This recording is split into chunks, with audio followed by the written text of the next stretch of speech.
kita dari kalangan media melihat ini usaha-usaha untuk mempengaruhi masyarakat. Tapi sampai di situ kan ada dua sisi nih. Ya. Jadi survei dari sisi kepentingan kandidat dan survei dari sisi kepentingan publik. Nah, bagaimana itu dua sisi Ya, ini? nanti yang klaim misalnya dapat 37, sementara yang lain 33, masih bisa yang 33 menang. Bisa Tapi kalau dikejar. sudah dua digit, Dua digit udah berat itu.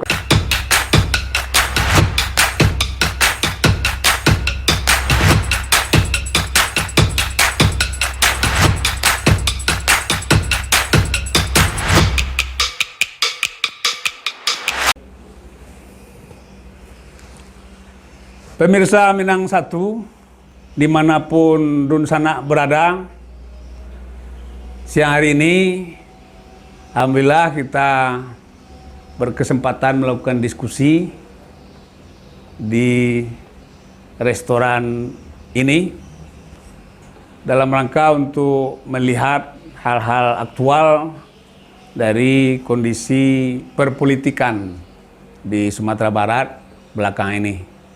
Diskusi dengan tajuk mengukur, tukang ukur fenomena lembaga survei dan polling di Pilkada. Alhamdulillah, saya Taufik Effendi Rajo Bujang hari ini akan berdiskusi dengan yang pertama beliau Pak Haji Heranov Firdaus, Ketua PWI Sumatera Barat. Sekaligus sesuai yang Anda tahu, beliau adalah pemimpin redaksi dan pemimpin umum dari Minang 1. Kemudian kita akan menggali lebih dalam hal-hal yang menyangkut dengan survei dan polling ini dengan pakar politik sekaligus dosen di FISIP Universitas Andalas. Beliau adalah Pak Dr. Asrinaldi. Terima kasih Pak Ketua, Pak Doktor. Kalau dengan Pak Asrinaldi ini saya biasa manggil Bung, jadi izinkan saya pada kesempatan ini manggil Bung. Baik pemirsa Minang 1 dimanapun Dun Sanak berada, belakang ini kita sebagai masyarakat awam saban hari disuguhi dengan berita-berita tentang ada survei. Dan sebagaimana kita ketahui ada 13 kabupaten kota plus 1 provinsi sedang dalam tahapan masa kampanye pemilihan kepala daerah secara langsung. Nah, sejauh mana dampak dari pemberitaan-pemberitaan yang mengatasnamakan ada lembaga survei yang mengatakan calon A sudah leading, calon B masih di bawah dan seterusnya terhadap masyarakat. Kita akan tanya pertama pada Pak Ketua PWI dulu, secara jurnalistik dulu Pak, bagaimana Pak Ketua melihat fenomena ini? Karena di satu sisi jurnalistik kan bertugas untuk mencerdaskan masyarakat ini, tapi di sisi lain bukan tidak mungkin ada hal-hal yang ada kepentingan-kepentingan politik di belakang itu. Silakan Pak. Terima kasih Rajo Ujang. Ini topik menarik sekali. Saya buka maskernya ya, karena kita cukup berjarak ini. Dan lagi saya nggak ada kamera. Jadi sebenarnya survei itu di satu sisi dibutuhkan oleh kandidat.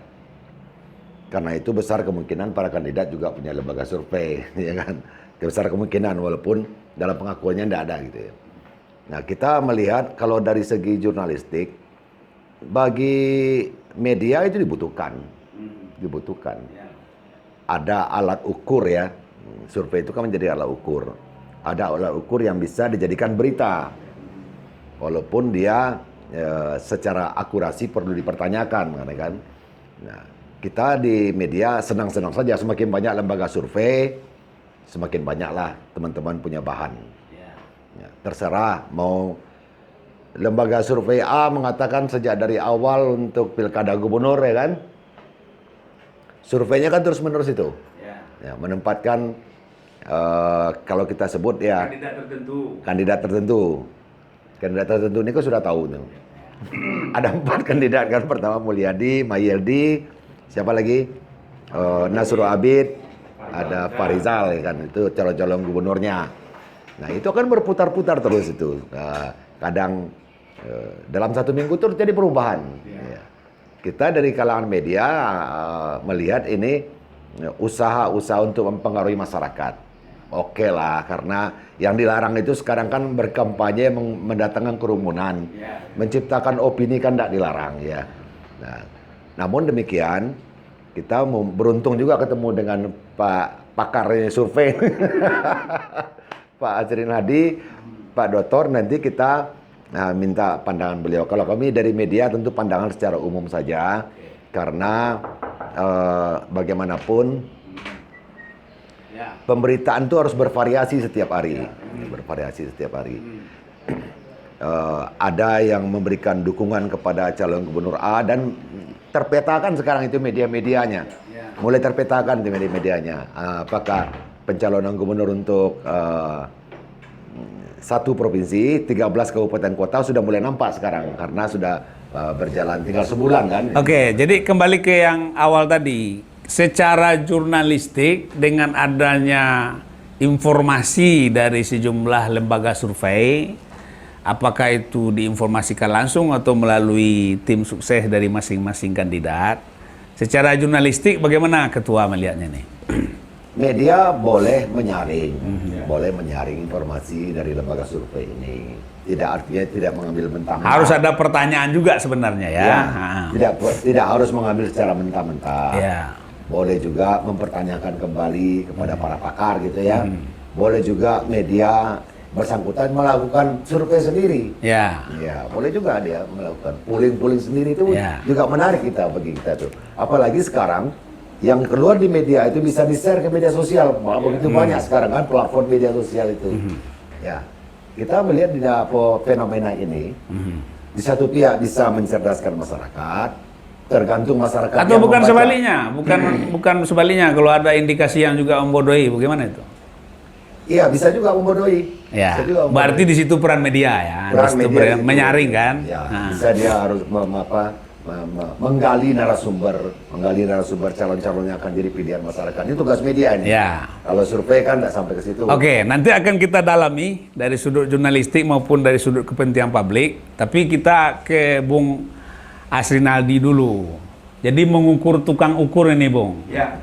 Nah, mengukur tukang ukur, kita pakai istilah mengukur, tentu sepanjang ranah yang dari dulu ini Bung cimpungi, sebenarnya ada enggak kriteria itu? Sebuah lembaga survei itu dikatakan kredibel atau tidak? Ada enggak itu? Iya. Makasih Bang T, Bang Heranov. Pertama sebelum saya menjawab, saya ingin jelaskan dulu terkait dengan survei ini ya. Jadi sebenarnya dalam politik modern, saya analogikan ibarat berperang lah. Kalau berperang itu kan pasti ada operasi intelijennya. Di mana kekuatan lawan, di mana ada ranjau, di mana gudang senjata, berapa lawan itu kuat, kemudian baru apakah perlu diserang ataukah kita bertahan saja dengan kekuatan itu. Nah, survei dalam konteks politik modern menggambarkan proses intelijen itu gitu. Jadi ketika seseorang mau maju sebagai calon kepala daerah karena yang dihadapi adalah kontestasi kekuasaan dan jelas bahwa yang dihadapi itu adalah orang yang akan dilawannya, tentu harus tahu apa kekuatan lawan dan apa kekuatan kita. Dan satu diantaranya adalah melihat apakah yang dilawan ini punya kekuatan dukungan masyarakat atau tidak. Kalau iya, bagaimana cara mengalahkannya? Bagaimana cara meyakinkan masyarakat dia memindahkan suaranya ke calon ini? Nah, satu diantara caranya adalah dengan survei. Survei ini adalah memetakan preferensi atau pilihan politik masyarakat terkait dengan calon yang akan maju itu. Di Amerika Serikat, di Eropa, itu survei itu sudah lama sebenarnya gitu. Tapi alhamdulillah kita ini sejak tahun 2000 ya, sejak reformasi ini, karena memang kontestasi kekuasaan ini sudah semakin ketat.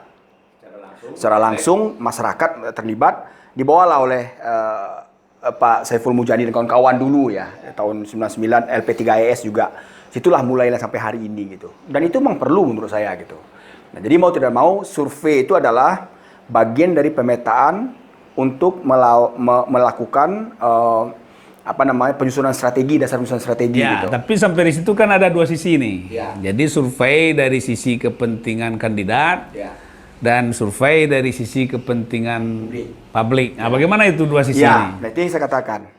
Nah, setelah calon itu bisa memetakan itu, kemudian dia akan bertanya kepada timnya, ini sudah dapat di petanya. Apakah biasanya survei itu kepentingannya adalah untuk pemenangan. Ya, pasti. Nggak mungkin operasi intelijen dibuka ke publik, itu nggak mungkin itu. Sesuatu yang nggak masuk akal gitu. Kecuali ingin cywar atau propaganda. Nah, tergantung pada calonnya.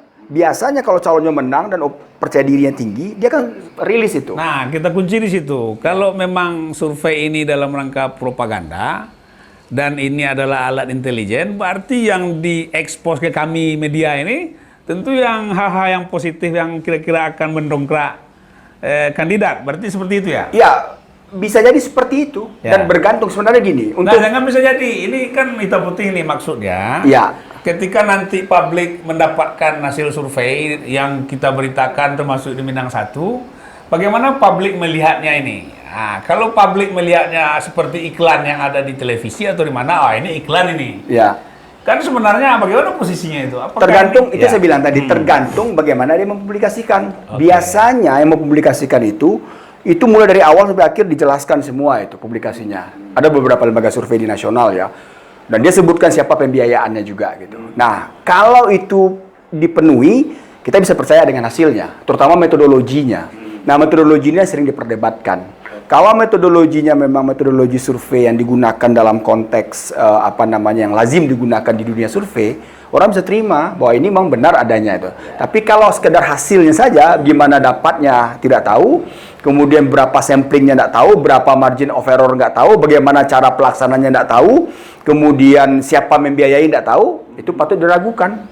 Tapi kalau disampaikan misalnya bahwa kami membiayainya sendiri, itu untuk kepentingan publik, dan metodologi yang kami gunakan itu multi-state random sampling dengan sampel sekian, kemudian kita ambil presisinya 50% perempuan, desa kotanya dijelaskan semuanya, inilah hasilnya. Orang bisa percaya gitu.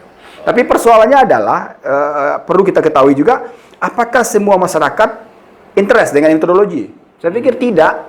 Yang interest itu adalah para akademisi dan para intelektual. Justru itu. Oleh karena itu saya nanyakan tadi, kriteria sebuah lembaga survei itu, kan ujung-ujungnya nanti trust ini, kepercayaan dari publik.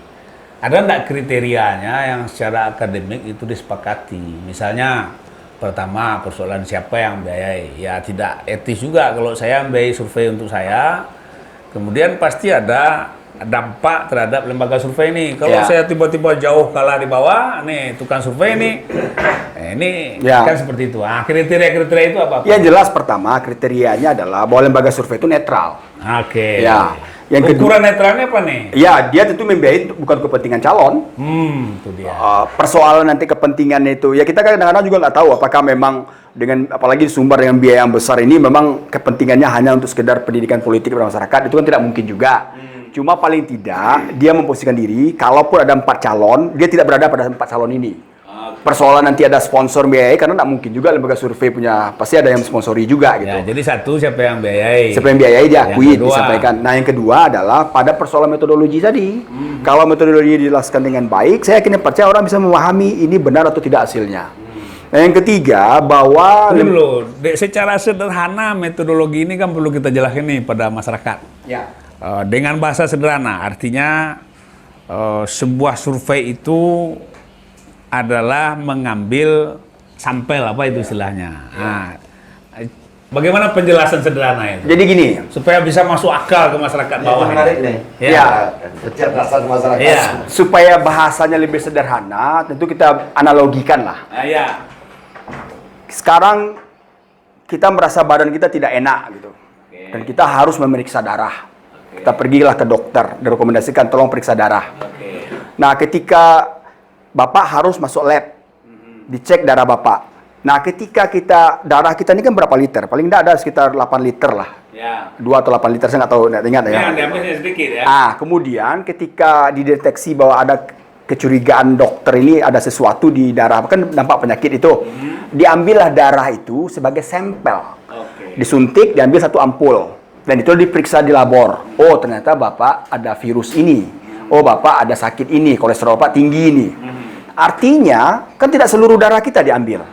Nah, dalam konteks survei juga begitu. Ada masyarakat di Kota Padang ini yang punya pilihan politik. Nah, persoalannya adalah kemana pilihan politik masyarakat? Ya. Kalau kita kita ambil semua masyarakat yang jumlah di Kota Padang itu sampai 980.000 orang, itu sesuatu yang tidak mungkin dalam arti biaya. Kalaupun mungkin itu tidak survei namanya lagi.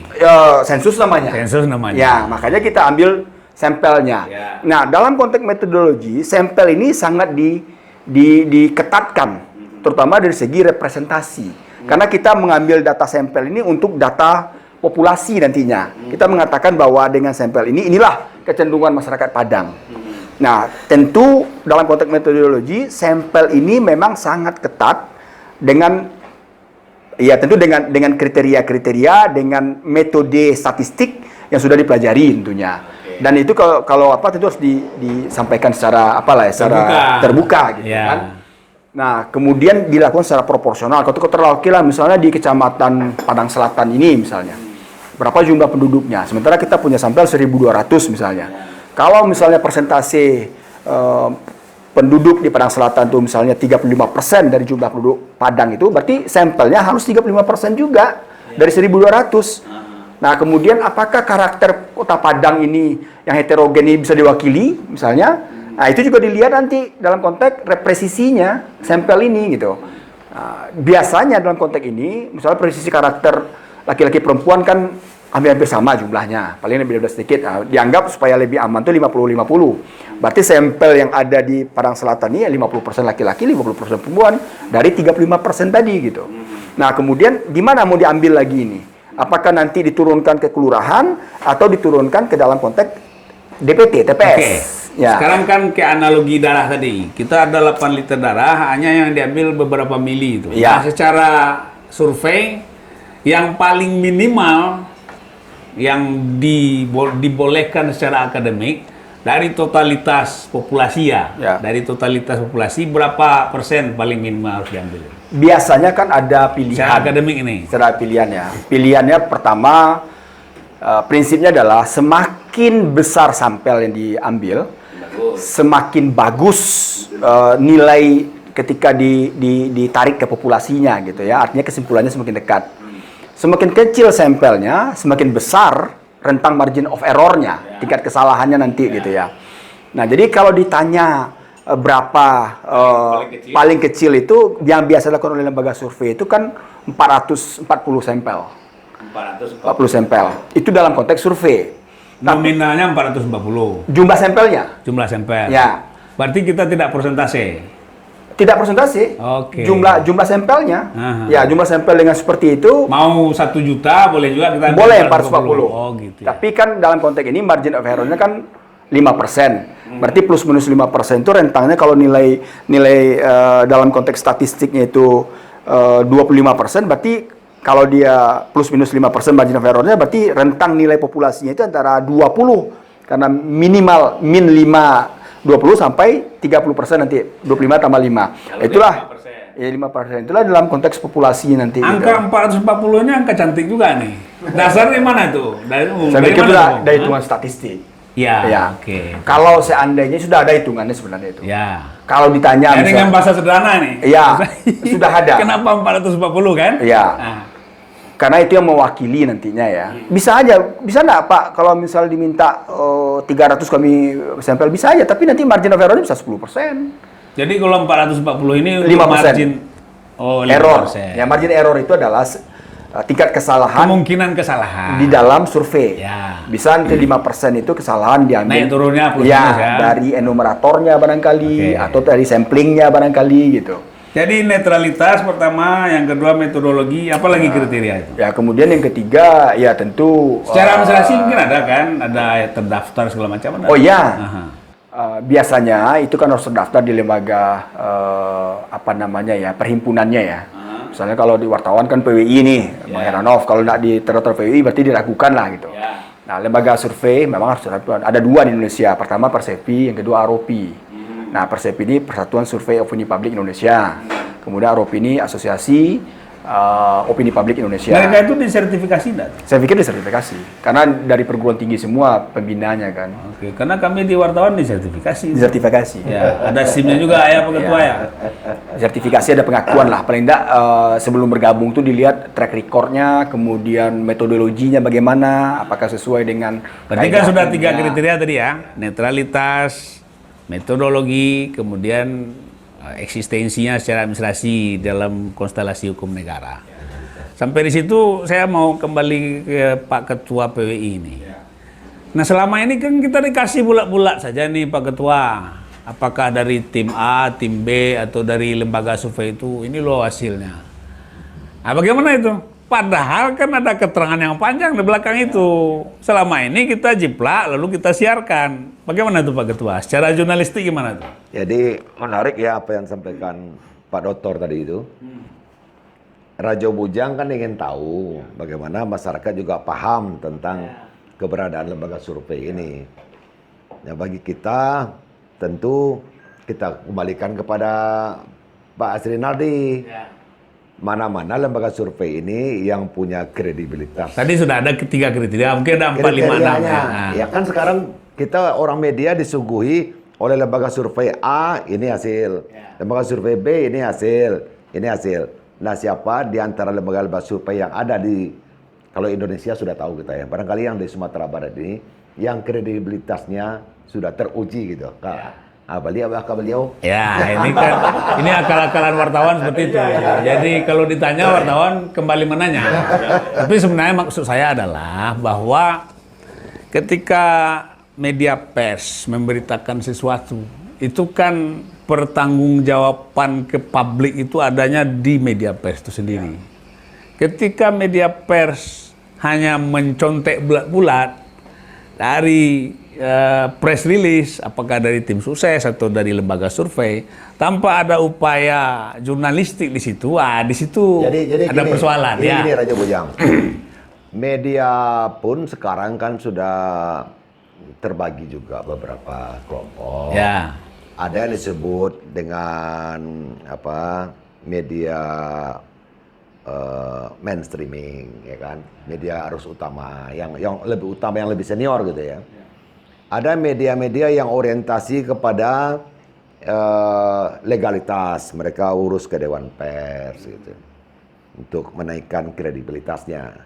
Ada media yang bergabung juga ke organisasi-organisasi, sekarang kan muncul lagi kelompok-kelompok organisasi yang macam-macam lah mengorganisir wartawan, ada yang mengorganisir media. Sekarang muncul lagi ya, kan? Perusahaan ya. Nah mereka berkelompok-kelompok itu kemana arahnya? Tergantung. Itu kan cerita lain lagi itu cerita lain lagi ya. Iya. Bahwasanya ada kepentingan-kepentingan juga dasarnya situ. kenapa media men-share hasil survei ini bulat-bulat, ada media yang men-share hasil survei ini setelah digali lagi. Oke. Jadi terjadinya karena faktor itu. Oke, jadi yang penting bagi kita, kepada pemirsa kita dan Sanak Minang 1, bahwa sebenarnya pada ketika sebuah lembaga survei yang tadi juga digarisbawahi, dia adalah alat untuk pemenangan, ya, mempublish sesuatu. Sebenarnya pada saat itu secara ideal media harus buka mata lebar-lebar, mempertanyakan hal-hal yang tadi disampaikan oleh Bung Asrinaldi. Maksud saya begitu, seperti itu. Ada juga media sekarang yang justru melakukan pooling juga sendiri kan. Ya, oke. Nah, hasil survei yang disampaikan tadi oleh Pak Asrinaldi bahwa ini kredibilitasnya bagus ini. Begitu ini sampai kepada kandidat, Ambo nomor 1, kok Ambo ganti biaya angku gitu. Iya, iya. Karena dia berdasarkan hasil survei ini, nah, dia menjadi calon yang tertinggi dari hasil survei itu. Angkanya bisa saja dia akan menghubungi, kau mau ganti beli rokok kawan. Itulah cerita lain lagi. Baik, kembali lagi ke Bung Asrinaldi. Kan sudah ada 3 kriteria ini. Netral, metodologi, nah, kemudian legalitas. Ada lagi enggak, Bung? Sebuah lembaga survei itu bisa kita percaya gitu. Iya, tentu harus terus terang dengan pembiayaan tadi. Siapa yang membiayai ya? Apakah itu masuk dari bagian apa ya? Karena jelas dalam survei itu perlu biaya yang sangat besar gitu. Nah untuk Sumatera Barat lembaga survei untuk yang menghindari konflik interest jelas ya. gitu ya. Ada memang cara kerja lembaga survei yang selama ini kita lihat, dia survei dulu baru nanti dihubungi calon ini minta survei ini, kami akan berikan hasilnya, mau nak mengganti uangnya gitu. Ada juga yang seperti itu gitu kan. Tapi kan perlu modal yang besar, biaya yang besar. Karena Sumatera Barat ini paling tidak pengalaman kita itu juga untuk 2,9% itu sekitar 250 jutaan. Untuk Sumatera Barat ya, 19 kabupaten kota itu biayanya gitu. Nah, sebagai lembaga survei Sumatera Barat yang memang kredibilitasnya ini ya tidak seperti di pusat ya, tentu tidak mungkin lah 250 juta itu. Tentu harus ada sponsornya gitu. Nah, makanya dalam konteks ini biasanya lembaga survei itu mensurvei memang ada yang pesan. Nah, mungkin dia langsung gitu karena di biaya itu besar sangat besar gitu. Dan itu biasanya di off the record, tidak dipublish gitu. Nah, kalau dipublish tentu motivasinya adalah untuk menggiring opini, untuk propaganda. Nah, makanya di sini saya minta kawan-kawan di pers juga harus menggali itu gitu. Jangan hanya sepotong-sepotong dipublish. Ini kan leading, memang begitu.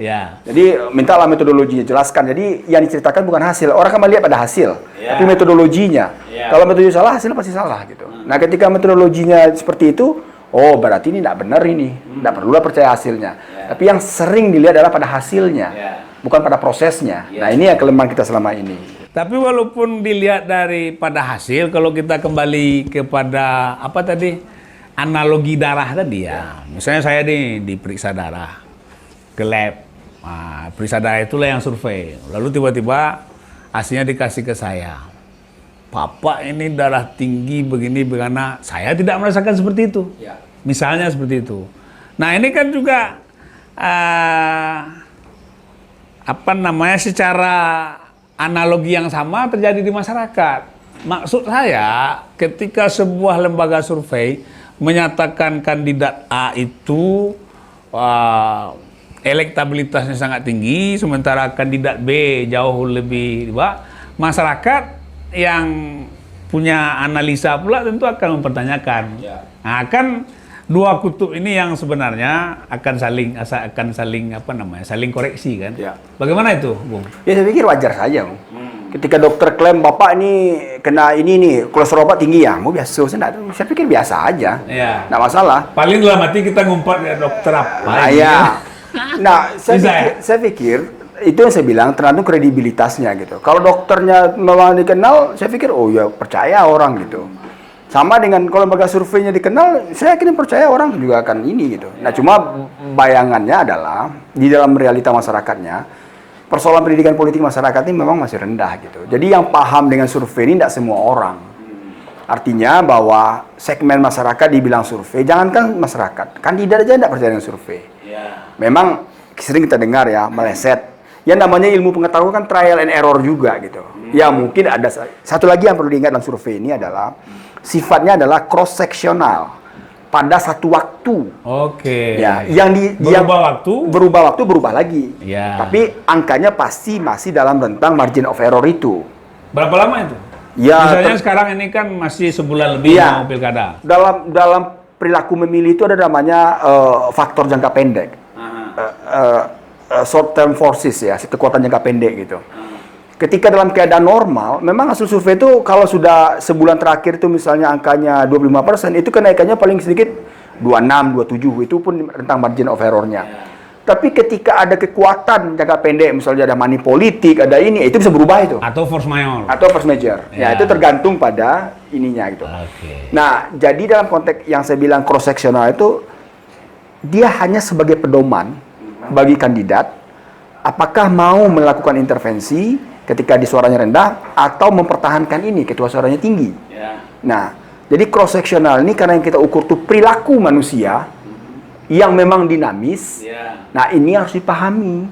Jangan dianggap bahwa perilaku manusia itu ketika saya sekarang ini dengan Datuk Rejo Bujang misalnya oke, tapi 5 menit 10 menit saya tersinggung saya berubah. Nah, begitulah perilaku orang, apalagi dalam konteks kontestasi kekuasaan. Tapi secara general dia berada berapa lama itu yang cross? Sebulan saya pikir masih relevan, ya? masih relevan. berarti, Kecuali ada yang tadi itu ya, ya, kekuatan jangka pendek. di luar ada gerakan yang Ya. luar biasa atau force major. Makanya Maka kalau ada yang leading sekarang, itu Nah, bisa itulah menang sebulan, seperti ya. itu ya. Ya. Oke. makanya survei itu biasanya dilakukan itu kan minimal sekali sebulan untuk pemenangan gitu. Kita lihatlah di dalam konteks Trump dengan Biden sekarang ya. Itu kan sekali sebulan keluar. Seperti yang mengeluarkan itu adalah Gallup poll ya, kemudian ada di medianya Reuters atau New York Times gitu. Itu kan netral itu. Walaupun dalam konteks ini dia ya membiayai oke lah. Tapi dalam konteks karena dia media mainstream di dunia, pasti nggak mungkin dia untuk berpihak. Nah, itu gambarannya itu. Jadi ketika Biden merasa dia unggul, dia bisa mempertahankan. Ketika Trump merasa mundur, kemudian dia berusaha untuk mengalahkan. Ada pertanyaan sebentar sebelum ada Jubujang interupsi ya. Banyak yang mengatakan dulu Hillary menang kan? Hillary dalam survei kan menang, tapi akhirnya Trump kan? Ada faktor jangka pendeknya itu. Yang luar biasa tadi. Yang luar biasa tadi. Ada isu tentang populisme, ada tentang kampanye gender, ada terakhir itu kan isu emailnya Hillary kan yang membuat heboh Amerika sehingga orang berubah semuanya kan, dianggap Hillary itu tidak bisa dipercaya gitu dan seterusnya lah gitu. Nah, ini bisa terjadi. Letaklah sekarang kandidat A di gubernur leading ini.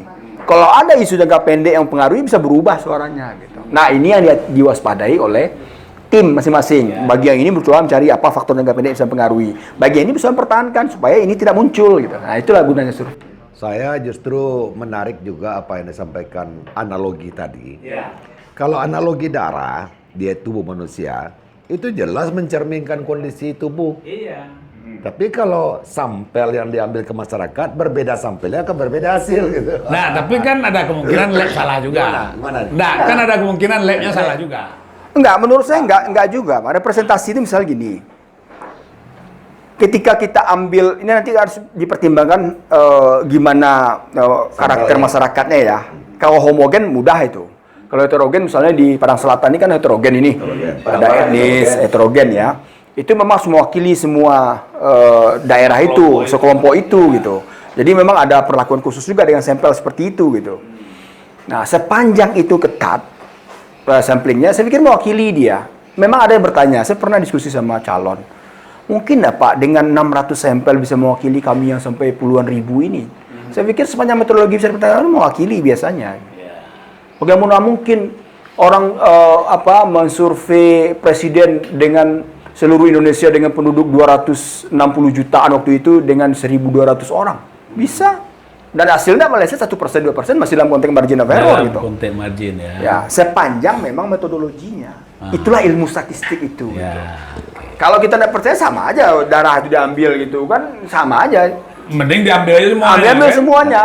Nah, kalau darah tadi kan saya katakan bahwa itu jelas mewakili Tubuh. kondisi tubuh. Iya. Ya. Kalau ini juga mewakili ke masyarakat. Ya, ini kan analoginya. Ini kan sering diperdebatkan orang. Begini. Kalau kandidat A dengan lembaga survei A juga mengambil sampel di kelompok tertentu, kelompok yang dominan mendukungnya gitu. Ada nggak seperti itu? Saya pikir dia menipu diri sendiri itu. Mestinya tidak dilihat. Karena untuk kepentingan publikasi kan? Nah, itu sudah kita bahas Saya pikir di awal. enggak Jadi begitu juga. secara metodologi sebenarnya itu bisa saja terjadi. Tapi ketika ini disodorkan ke media massa, media pers, kita kritis enggak terhadap itu? Pernah ditanyakan enggak metodologi di situ persoalan enggak? Nggak pernah, harus tahu itu. Nah, yang kedua penting juga pertanyaan Bang Heranov tadi. Dalam konteks darah itu tidak ada margin of error. Dalam konteks masyarakat ada margin of error. Kalau Bang Heranov, apakah bisa mewakili orang yang berbeda-beda misalnya? Itulah margin of errornya. Kalau seandainya ada yang mengatakan saya milih A, berarti kalau margin of error-nya 5%, 5% yang lain mengatakan tidak masalah. Jadi makanya bukan nilai pasti itu. Jadi rank-nya itu. Kalau misalnya dikatakan di publik itu ada 25% mendukung si A, berarti nilainya plus minus 5% itu. Iya. Jadi di populasi itu ada yang mengklaim sudah 37%. Ya, plus minus itu sebenarnya bisa dia 32. Bisa 32 atau 42, betul. 42. Itulah di masyarakat kondisinya gitu. Yang lain tidak mengatakan itu, ya berarti ranknya masuk ke yang 32. Nah, ini juga dalam rangka pencerdasan pada masyarakat. Kalau misalnya beda antara kandidat A dengan kandidat B, C, D dan seterusnya itu dalam 5%, berarti itu boleh kita anggap masih Ketat. sengit pertarungan, Masih ketat. kan? Masih ketat. Begitulah. Jadi Itu kalau guna misalnya ada bagiannya. mengklaim misalnya dia dapat 37 sementara yang lain 33 masih bisa yang 33 menang. Tapi Bisa kalau dikejar. sudah 2 digit, 2 digit udah berat itu karena margin error kan Jadi 5%. Rajo Bojang sama Sri Nadi ya, kejujuran lembaga survei yang menyebutkan margin of error-nya ini yang menentukan juga. Itu kan dibutuhkan kejujuran itu. Kalau dia mengatakan 5%, kondisinya harus dikatakan seperti itu. Kalau 2% memang 2%, kan gitu ya. Nah, bisa dikatakan analoginya sama tadi dengan... Makanya saya ingin garis bawahi juga, jarang lembaga survei itu mau mempublikasikan. Karena ini kan untuk strategi pemenangan. Sama dengan misalnya, apakah ada disampaikan oleh CIA terkait dengan bahwa dia sudah mendetek Osama Bin Laden ada di Afghanistan. Nggak ada, tiba-tiba sudah mati aja dia kan. Ya. Itu operasi intelijen. kita pun tidak tahu apakah benar-benar Osama atau tidak. Nah, sama kan? dengan Ya, ini, lembaga oke. survei ini jangan sampai kalau dia publikasi, baru dikejar oleh kawan-kawan. Misalnya, pertama siapa yang biayai Anda? Harus tahu itu gimana netralitasnya. Kemudian berapa apa metodologinya. Kemudian baru lihat hasilnya. Baru lihat ini sekadar propaganda ini. Biasanya begitu. Baik. Ini Nah, apa? itu kan- Ini apa masukan untuk wartawan? Ya, dari tadi kan saya sudah dorong-dorong ke situ. Ini kan Pak Ketua-Ketua PWI ini. Tapi kan Pak Dokter ini mengeluarkan senjata di terakhir kan? Supaya nanti ke depan hati-hati, jangan main copy paste, gitu kan? Harus tanya margin of error berapa, metodologi gimana, gitu kan? Siapa yang biayai lembaga Ya, Anda ini? karena kan pemirsa Minang Satu ketika Minang Satu mengeluarkan di portal beritanya ini sekian menang, mereka kan langsung percaya ini. Gitu. Kita kalau media pada umumnya atau sesuai dengan dengan etikanya, dia harus menyebutkan lembaga surveinya. Tidak dijadikan itu bahan dari di media mereka sendiri. Lembaga surveinya harus disebutkan. Nah, ini poin. Ya, ini poin lagi. Jadi artinya ketika ada sebuah berita dikeluarkan oleh media pers tanpa menyebut lembaga surveinya apa, Diragukan nah itu. ini masyarakat yang banyak silakan itu diragukan. Ini Karena- perlu pencerdasan ya. Ya, ini kan lembaga pencerdasan juga. Baik. Nah, itu kan lembaga survei. Ya, sekarang kan di judul kita ini mengukur tukang ukur fenomena lembaga survei dan polling online. Nah, sekarang polling online lagi nih. Bung, saya bisa bikin polling online. Malah Minang Satu mau bikin, insya Allah besok di launching ya. Lalu orang-orang pribadi juga, saya lihat ada aplikasi juga yang bisa dimanfaatkan untuk polling online itu. Nah, bagaimana ini? Secara akademik, bagaimana ini gambarannya? Apakah ini sesuatu yang bisa dipercayai atau bagaimana ini? Ya, satu di antara kelemahan dari polling online itu adalah metodologinya ya. Metodologinya pertama keterwakilannya. Kalau dia disebar maksudnya itu harus ada ketat untuk metodologinya. Misalnya, apakah yang survei yang akan mengisi ini adalah semua orang di Indonesia? Karena ini online di mana-mana di dunia bisa mengisi. Ya, ya. Nah, sementara yang pilkada itu di Sumatera Barat. Oh, Kemudian orang ya, segmentasinya. Ya, bisa nggak dibatasi masuknya orang luar Sumatera Barat? Nggak bisa. Kalau nggak bisa ya sudah. Nah, berarti Sumatera Barat skopnya untuk milih gubernur. Tiba-tiba orang Jakarta yang paling banyak mengisi, apa hubungannya dia nak memilih kan? Itu pertama. Wilayah ya. Ya, wilayahnya itu. Yang kedua adalah, ada nggak bisa dibatasi bahwa yang mengklik itu sekali? Nah, klik sekali, kemudian nggak boleh berkali-kali. Nah, kemudian yang ketiga adalah, bisa nggak mewakili keterwakilan semua daerah? Misal jangan hanya di Padang saja. Bagaimana dengan yang ada di Solo Selatan tidak masuk akses internet? Nah, Kecuali yang mau disurvei Padang saja. kecuali Padang saja. Harus Terwakili semuanya wilayahnya itu. Ya. Nah, jadi memang agak ketat dalam konteks metodologi ini kemudian berapa jumlah sampelnya? Apakah bisa dilakukan sampel seperti yang ada di dalam offline? Saya pikir akan sulit juga gitu. Nah, kalau 440 tadi. betul, berapa sebaran 440 di mana? Kemudian 440 itu apakah memang kliknya sekali atau gimana? Itu harus diatur dalam sistemnya gitu. Jangan hanya adminnya yang klik ya. Ya. Biasanya online ini adalah menggunakan database dari offline dulu gitu. Nah, sekarang beberapa lembaga survei seperti kemarin Bisa dipakai itu ya, ya. indikator politik Indonesia, Burhanuddin ya. Mutadi rilis kemarin ya tentang ini dan luar biasa menurut saya. Itu memang online. Tapi online-nya adalah database yang memang orang sebelumnya sudah diwawancarai dan nomor teleponnya disimpan gitu. Nah, ketika dikontak, Pak, saya dari ini, dulu pernah ini, mohon waktu Bapak nanti saya kirim link, tolong diisi. Bisa itu, karena sudah terdata di database kita gitu. Tapi kalau dibuka saja, nah ini yang diragukan. Nah, ini yang diragukan. Berarti termasuk polling online yang juga di Kompas ada, di Detikcom ada juga. Biasa database. Secara metodologi sebenarnya apabila dia beranjak dari database, is okay. It's okay. Tapi kalau tidak itu, Nah, database-nya sebenarnya bukan diklik. Misalnya Bang TE misalnya. Kan di Telkom ada buku Yellow Pages ya. Buku telepon. Biasanya itu online. Nah, mau nggak nanti Pak? Saya mohon nanti kalau diwawancara biasanya kan orang menggunakan telepon itu kan terlalu lama biaya kan. Sekarang Bapak terpilih sebagai sebagai enumerator sebagai responden.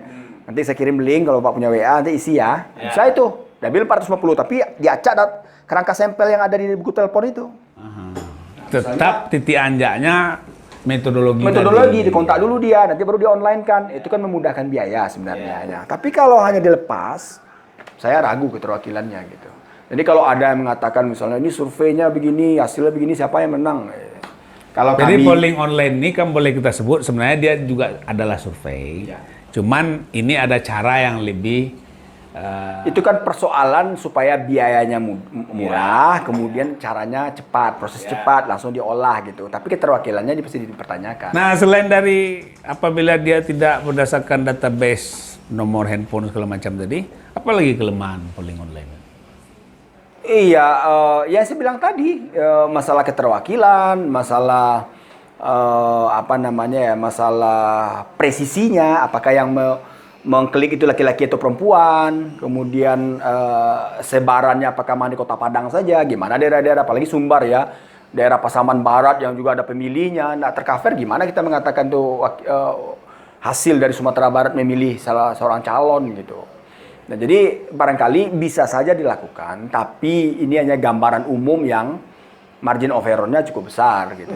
Gitu aja. Misalnya ternyata survei ini memenangkan si Anu, ya gitu aja. Kalau kami di akademisi ini ya biasa aja, enggak mengatakan bahwa ini dipastikan bahwa ini akan itu sulit diyakini gitu. Sepanjang itu belum terpenuhi sulit.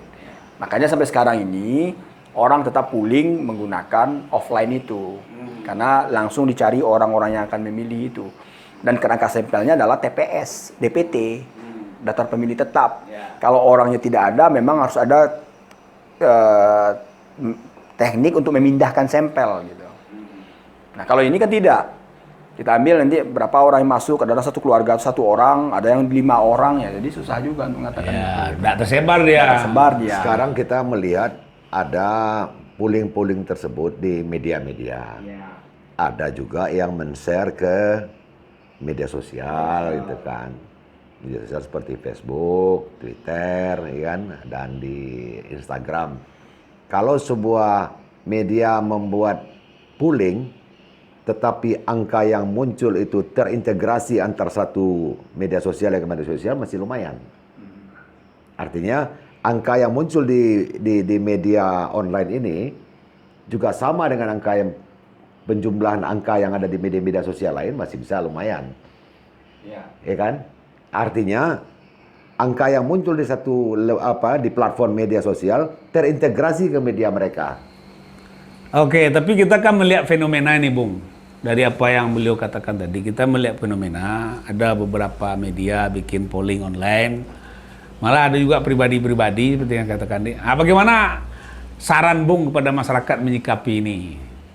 Ya, kalau saya melihat kalau masyarakatnya kritis dan paham dengan metodologi ya, dan itu saya pikir tidak terlalu banyak orang, misalnya orang-orang yang pernah belajar statistik ya. Ya kalau masyarakat ya anggap itu sebagai hiburan aja. Gitu. Sebagai hiburan bahwa inilah masyarakat kita milih tidak berdasarkan keterwakilan tapi berdasarkan kesukaannya aja gitu. Ya, artinya kalau bicara ada popularitas, ada akseptabilitas, ada elektabilitas, ya mungkin popularitas saja. Oh, masyarakat tahu ini dia milih ini ya sudah. Tapi apakah terpilihnya seperti itu? Enggak. Mungkin popularitasnya aja lah. Masyarakat mengklik ini populer dia gitu. Mungkin bahasanya popularitas saja. Bahwa ini populer. Bagaimana dia cara populer kan macam-macam. Ya, tapi kalau dibilang keterwakilan bahwa ini yang memilih dia, itu agak sulit dipertanggungjawabkan gitu. Jadi perlu kita berikan pemahaman dari diskusi ini tadi bahwa setiap media yang melakukan polling ya, bagi masyarakat pembaca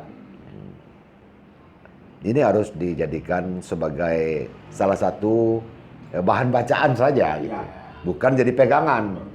Karena ini hanya kata Pak Dokter tadi kan, tidak melalui proses survei yang benar. Ini hanya hiburan untuk, kalau katakanlah sebuah media untuk pembacanya. Ya. Sebagai informasi saja. Ya, tapi minimal sebagai irigasi politik lah. Ya, Artinya penyaluran aspirasi. iya, irigasi kan, irigasi politik lah. Jadi ada pembaca yang katakanlah pembaca Minang 1, dia punya pilihan, lalu dia klik, ya sudahlah, gitu kan? Celakanya ada yang seperti ini, kadang-kadang calon pun tertarik dengan itu, disuruh klik aja. Jadi dia merasa senang, ya? iya, senang bahwa dia sudah menang di media. Itu keliru itu cara itu. Karena Ya, itu bagaimanapun, kan, calon banyak yang tidak tahu dan agak alergi dengan survei ini. Gitu. Jadi memang semakin modern hari ini orang berpolitik, dia perlu ilmu pengetahuan. Tidak perlu rasa-rasa, rasanya orang milih awak, rasanya tapi keliru itu. Sebagai gambaran dulu lah. Karena memang think tanknya Pak Abu Rizal Bakri dulu ya, ketika pemilu 2014-2012 dia kan sudah mulai bergerilya di Indonesia dia tuh. Dia cari elektabilitasnya terus, survei terus. Tapi kan pada akhirnya nggak lewat dari 10%. Dan dia putuskan bahwa saya tidak akan maju untuk 2012. Itu karena apa? Karena dia sadar dengan hasil kajian akademik ini, kalau dipaksakan dia akan rugi besar. Nah, sepanjang sejarah yang sudah terjadi, ada yang tidak percaya enggak, Bung? Yang setahu Bung itu. Calon Iya. di Sumatera Barat. Bukan di Indonesia lah, jangan kita ya Indonesia. contohnya kalau Pak Abu Rizal kan percaya enggak jadi maju. Kalau yang lain gimana? Saya pikir percaya semua. Percaya semua Ya, presiden ini udah canggih karena think-tanknya orang akademisi semua. Jadi mereka pasti diberi masukan seperti itu. Tidak memaksakan diri. Tidak memaksakan diri. Nah, hari ini mestinya ke depan calon kepala daerah harus menggunakan itu gitu.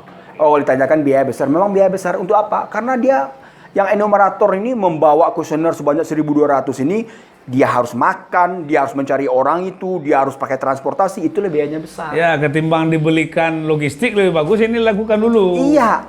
Bayangan orang 250 juta bagus sebagiannya masyarakat dapat dukungan. Belum tentu juga. Belum tentu juga. Contoh, hasil survei mengatakan tidak hanya di Indonesia, Sumatera Barat juga kita pengalaman, memang ada masyarakat yang menganggap wajar politik uang itu adalah sesuatu yang wajar. Tapi ketika ditanyakan lebih lanjut, ada 15% ya, 15-20%. Ditanyakan, apakah ketika Bapak Ibu menerima politik uang itu akan memilih orangnya? Oh, turun dia. 5%, 3-5% mengatakan saya terima uangnya, saya pilih orangnya. Yang 10% lagi ya belum tentu lagi. Kan rugi kita berarti itu kan. Nah, jadi peta itu harus dapat juga. Banyak masyarakat yang mengatakan bahwa saya sudah punya pilihan. Kalau dia mau tidak menolak.